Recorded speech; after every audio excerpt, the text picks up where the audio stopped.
Yes, every year when the clocks go back, it's always the ideal time to launch the annual police vehicle checks. What can people do in advance? Check the lights, check the windscreen wipers, check the tyres? Yeah, check your lights, your tyres, your oil, your brake fluid, your windscreen wash, the coolant in your car. Make sure your windscreen is free from cracks. It's People call it the Winter Lights campaign, which is a bit misleading sometimes. We actually look at the vehicle as a whole and how roadworthy that is. To give you a bit of an example, last year we stopped 220 vehicles on the road around 7 locations in the island. Of them, a staggering 118 of them had actually defects, albeit they were minor, i.e.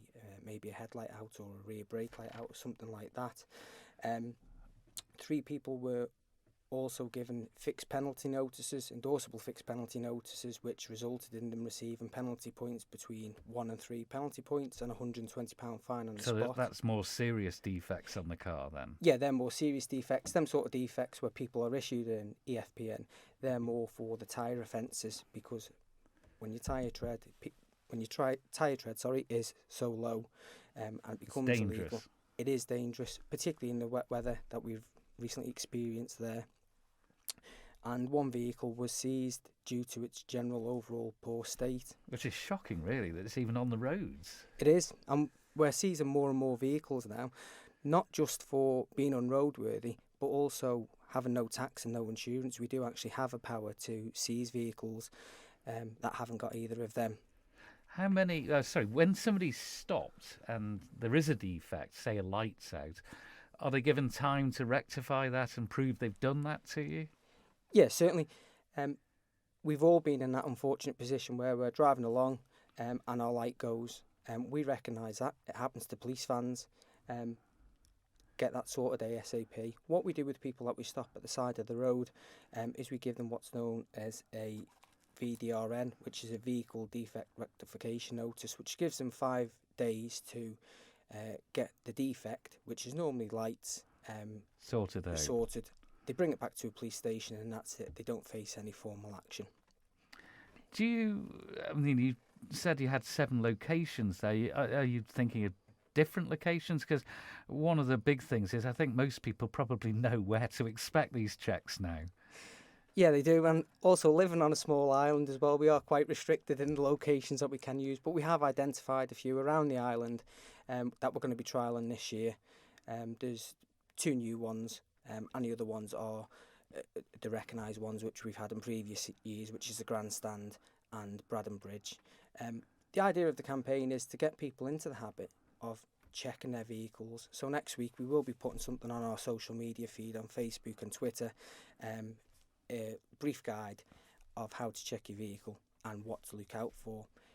We're giving the public plenty of notice. This campaign is running over 3 weeks and we would like people to get into the habit of checking their vehicles. Well, I remember last year it was hardly a covert operation because your social media channels were saying we are here at this location. Almost it is up front with them. There was no hidden agendas. And when people don't check their vehicles and then they get caught, sometimes it's like we've been more than fair. We've publicised it.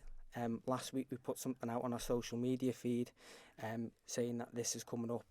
We're doing the radio interview now. We've done social media feeds. So the public get plenty of notice that these campaigns are coming. We just need to try and change the mindset of people to get into the habit of changing their vehicle checks. You must know when a headlight's out.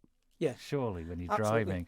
And that's one of the biggest complaints you see on social media, isn't it? The old one-eye monsters. It is. To give you an example, I was driving to work this morning at 7 a.m. It's dark.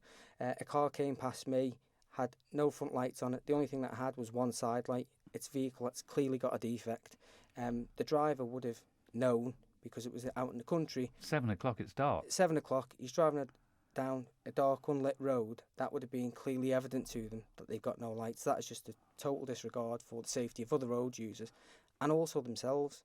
I think one thing that I'd like to drive the message home to people is a headlight or driving with no headlight out, somebody else might come towards you with it. If you cause an accident, it can have serious implications. If you can cause a serious injury by having a vehicle that's unroadworthy, whether it be headlight, brakes, tyres, That's a horrendous thing for a driver and a person who may be seriously injured or killed their family to live with, knowing that it could have been prevented by checking your tyres, checking your brakes, checking your lights.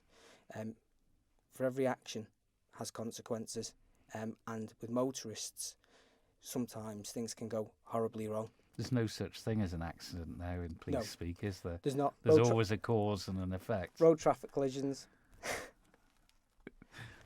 Yeah, they always were at RTAs. Anything else you want to really get out?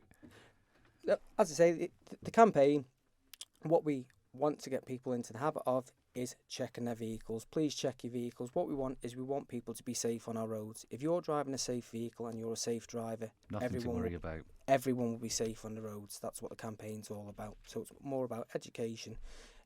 People who do commit offences, they will be dealt with at the roadside. But it's more to get people changing their mindset. Also of note as well, this year our colleagues from Customs are joining us. So we've always historically had the vehicle test centre guys with us. So why have you got Customs there then? Customs, we do get a lot of people who are driving vehicles on the road using red diesel. Oh. Avoid paying the duty on that. Customs will dip the vehicles at the roadside. Any vehicles that are found to be run on red diesel, then Customs will take over that side of it, and again people will have their vehicles seized.